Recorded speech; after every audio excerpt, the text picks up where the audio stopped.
shift it, bump it, flip it. There's so many things that we have in there that are stories that have been told to us based on false perception, based on lack, on scarcity, on feeling not worthy, not good enough. When I was in middle school, that's a tough time. I mean, honestly, that's a tough time. We are trying to figure ourselves out. We don't know what the heck's going on. We hormones are starting to move, people are changing, people are physically changing, they're emotionally changing, your friends change, your perceptions of life change. Like there isn't much that doesn't change during that time period. I'm actually not a fan of middle school. I feel like we should delete it and we should keep kids in elementary school a bit longer and then put them right into upper school. But you know, who am I, right? So the idea of shifting it, bumping and flipping it is the idea that it's our choice to maintain the stories or rewrite them.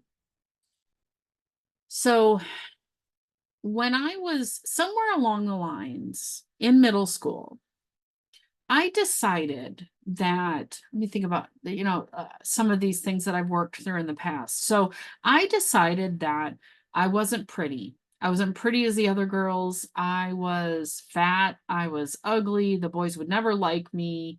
That I was not good enough in any of my subjects in school.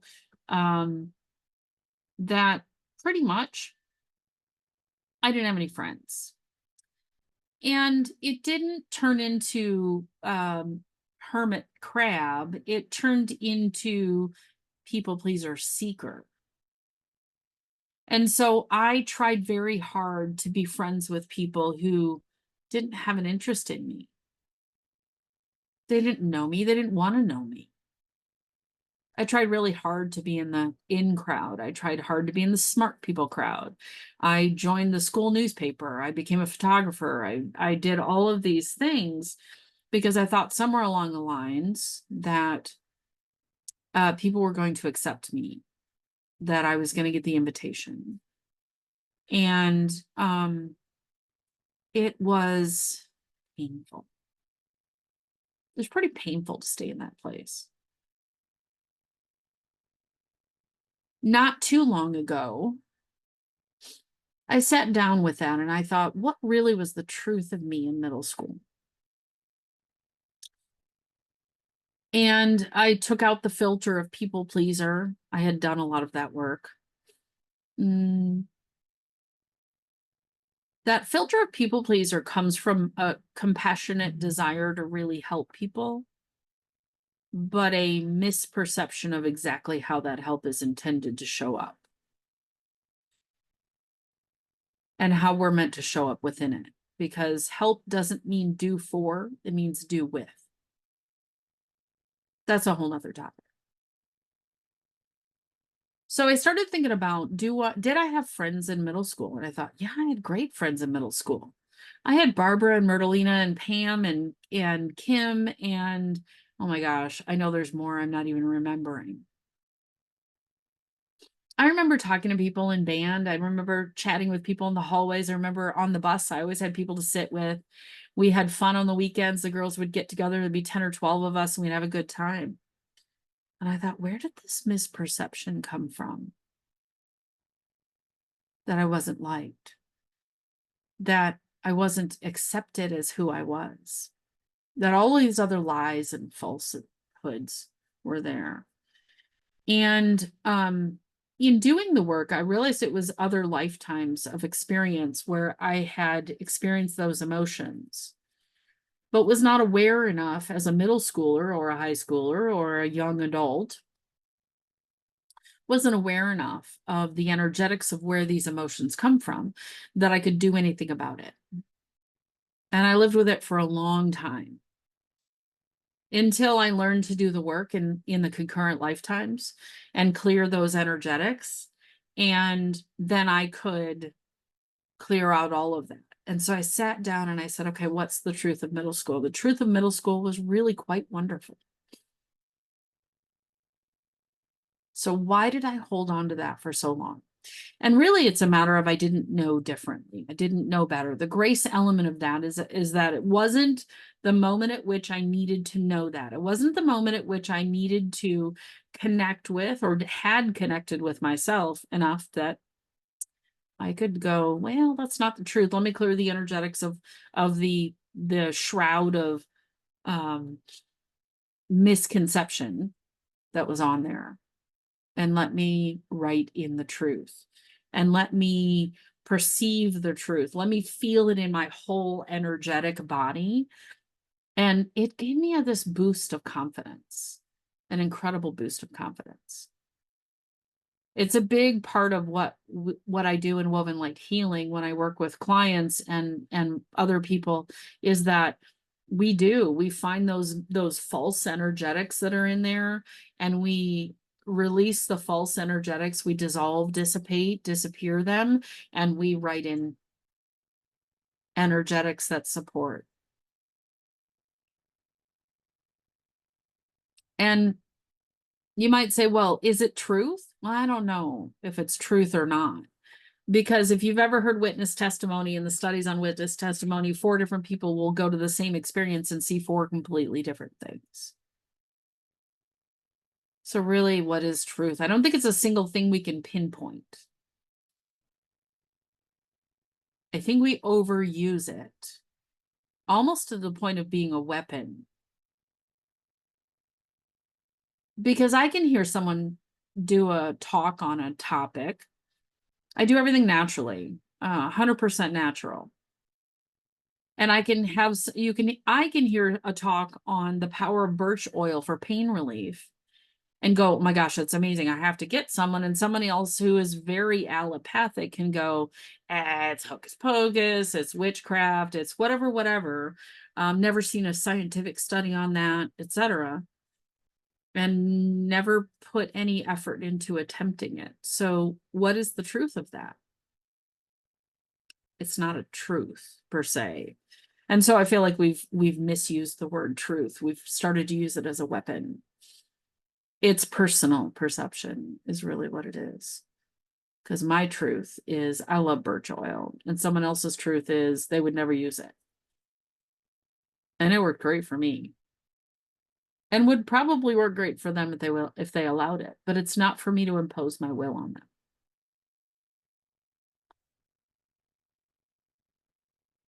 So we need to flip it.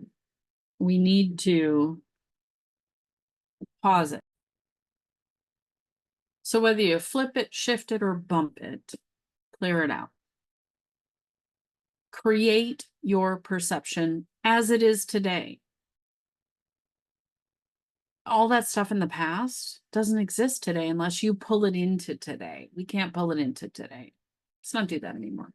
So shift it to something that's useful for today. So if you have the misperception that you had a crush on this guy in high school and he didn't date you because he doesn't like brunettes, and so you're ugly because you're a brunette.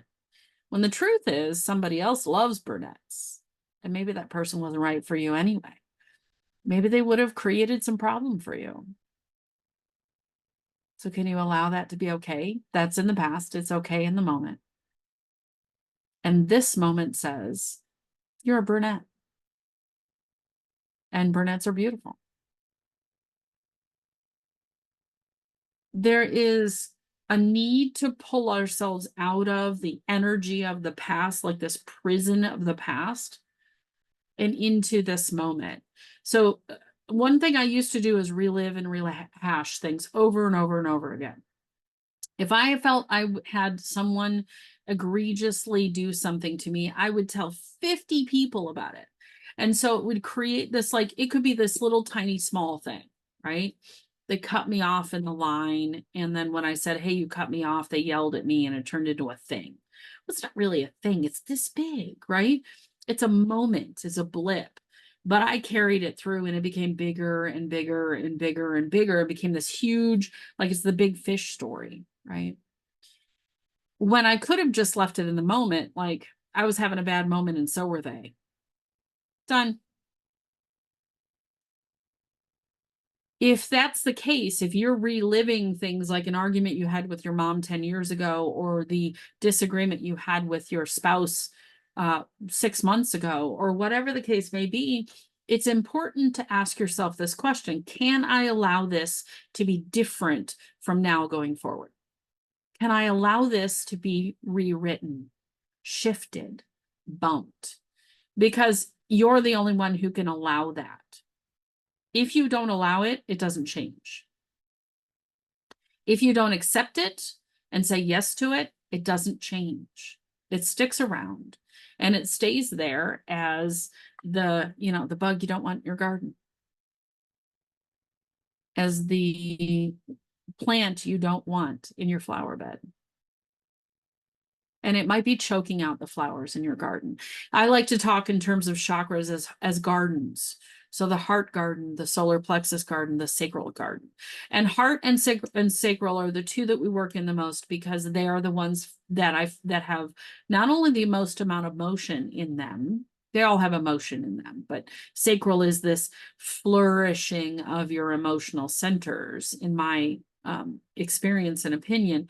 And the heart is the place that we come back to, and it's the linkage of all the chakras. So you've got the physical chakras below, you've got the energetic or spiritual chakras above. This links them together. And what flows through the neurons and the synapses of the brain system, which is, the brain is not the house for memory, it is the flow for memory and energetics. It is the pathway, or if you think about it as the communication system, or the antenna receiver, is that things flow through there. We have thoughts and ideas and suggestions and pings and elements that flow through there. And then it goes through, and it's filtered through all of our perceptions and all of our experiences of life. And we go, okay, is it safe? Is it okay for us to create within that space? What are the emotions around this thing?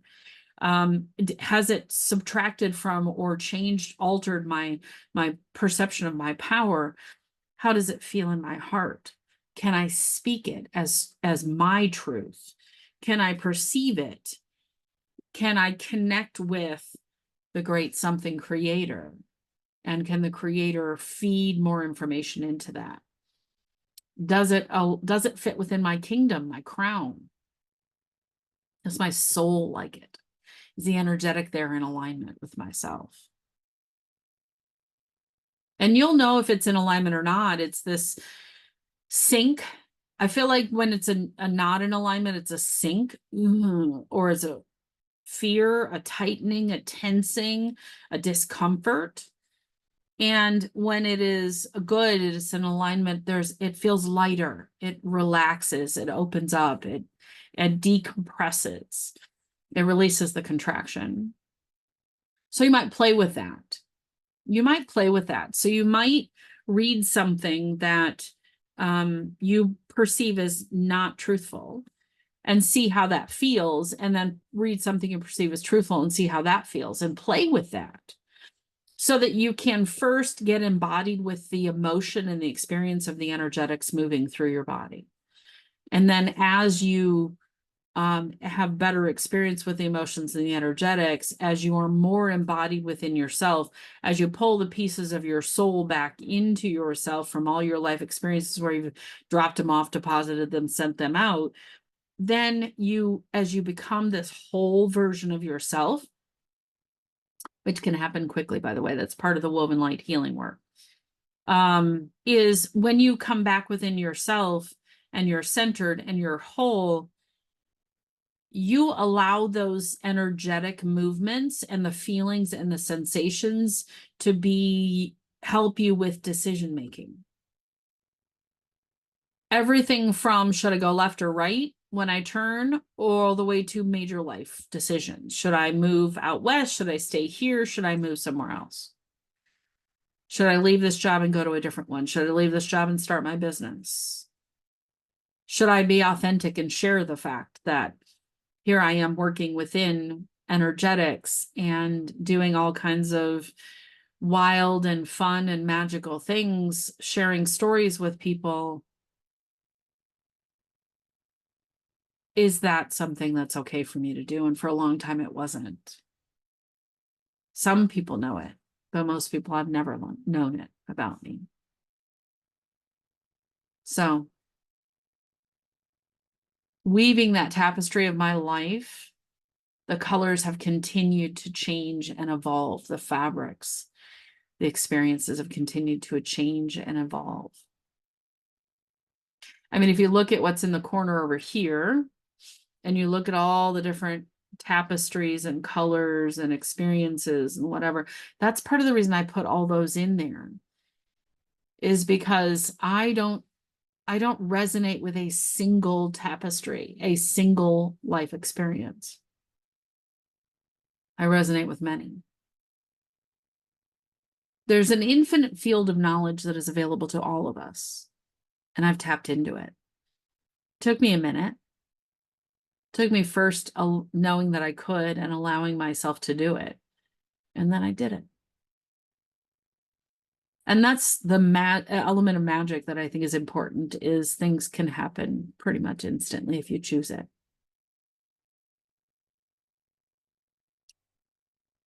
You've got to begin to shift it, to flip it, to bump it. Flip the story over. Shift out what doesn't meet you today. Bump it off if it's not serving you today. If it's not giving you what you need today. Flip it, shift it, bump it. Make it go away. And then write something new and supportive and loving and lifting and happy and fun. There you go.